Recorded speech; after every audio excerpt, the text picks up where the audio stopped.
I'm Lynette Zang, Chief Market Analyst here at ITM Trading, a full-service physical gold and silver dealer.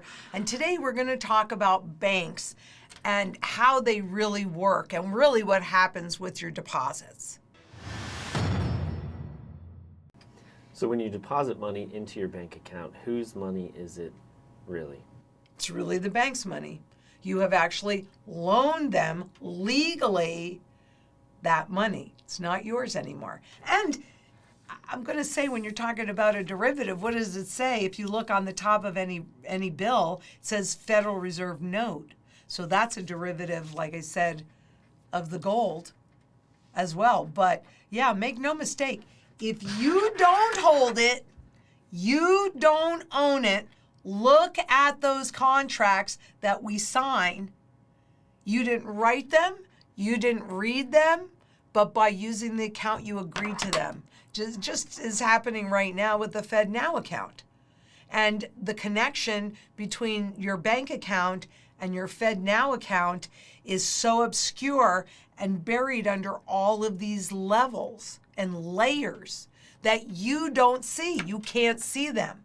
But if you use that account, you've agreed to the terms.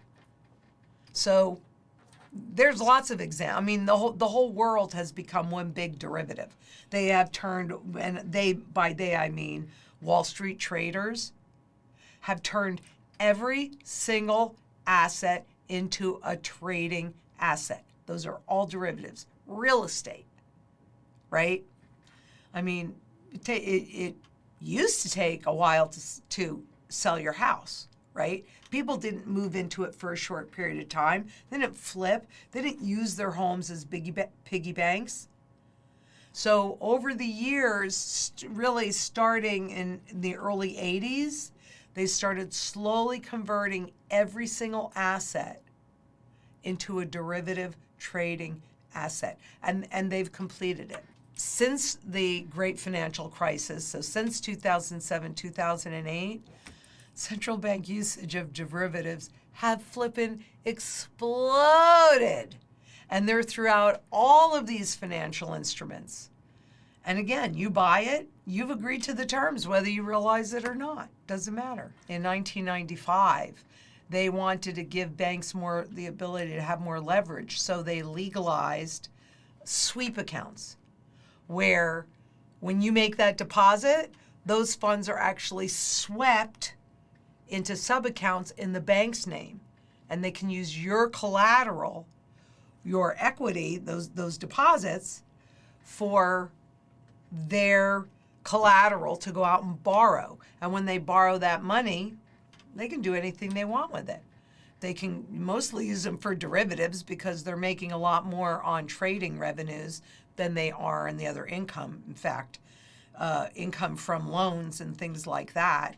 And in fact, a recent report showed that their expenses were greater than the income that they were generating from those loans. It's a little scary place to be. So in order to make that up, they're trading to generate income. And that should scare anybody, because that's gambling, that's speculation. How big of a problem is derivatives in this leverage and speculation for banks? Nobody knows the true size of the derivatives inside of the system. But derivatives are designed to, you cannot ever convert a derivative into the underlying asset or whatever, because it could be on weather, it could be on interest rates, it could be, they can do derivatives against credit quality, foreign exchange, everything.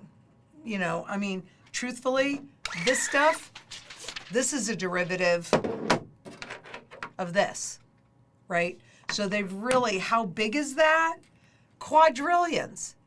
And even when they come out with a number like 610 trillion derivatives, all that is the agreed upon market price. Everybody, meaning the FDIC, the IMF, the BIS, the Federal Reserve, everybody agrees and admits that nobody really knows the true value at risk. But without any doubt whatsoever, a derivative explosion would be so great that the central banks can't paper over it or do anything else with it. That's how I think the system fully dies. And what exactly is a derivative for people who don't understand this complex subject? Well, simply put, again, I said, derivative, well, if you think of that word, derivative, it's derived from something. But once it's created, it does not have to have any relationship to that asset. So an easy way to think of it is a big leveraged bet. It's just a big bet. That's what it is. And leverage is basically debt upon debt upon debt upon debt. So you have this itty bitty bit of equity, but then that equity, the trading value from that equity is expanded and expanded and expanded, kind of like a balloon, right? At what point will it pop?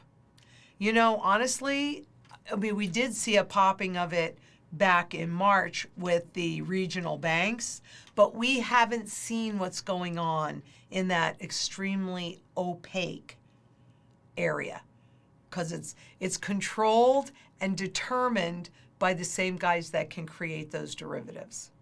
So it's the fox, the hen house, and all the chickens inside. What are a few examples of those derivatives in general? Well, there's lots. Spot gold market is a great example of a derivative because they can create as much gold that does not nor ever will exist. And in that way, they can manipulate the visible Wall Street price and such. Any of those products like the gold ETFs that are created, those are a trust. They don't really have anything to do with the underlying gold, but they are just about mimicking the spot price of gold, which we know in the physical world, in the physical gold world, we're seeing current highs. But in the spot gold world, we haven't seen that yet. So that's one example. Another example would be in foreign exchange, right? So they start making bets against one currency against another currency. And we hear all the time, oh, the dollar is stronger, oh, the dollar is weaker.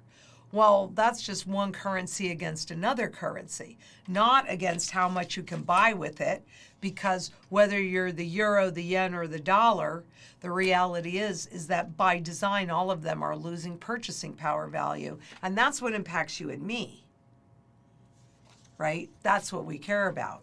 So there are some on credit quality. There are most of the derivatives written that we know of, and remember this is really opaque, are in interest rates. And what's just been happening over the last year, the fastest increase in interest rates that nobody anticipated, even though the Fed is controlling that. But nobody anticipated that, which I think is really interesting. And that's what blew up SVB and First Republic or whatever those banks were back in March. But all of those issues are still on all of the banks' books. And we just don't see it. So there could be tons of explosions that are happening that are just hidden from us because they don't want us to know, because they don't want us to take our wealth out of the system. What's the difference between money and debt? Well, if you're looking at this, absolutely nothing. If you're looking at this and this is real money. And it's been real money for thousands and thousands of years. And it is accepted globally and used in every single sector of the global economy. So this is money. This is debt. And, they're using your tax dollars plus lots more debt to print more money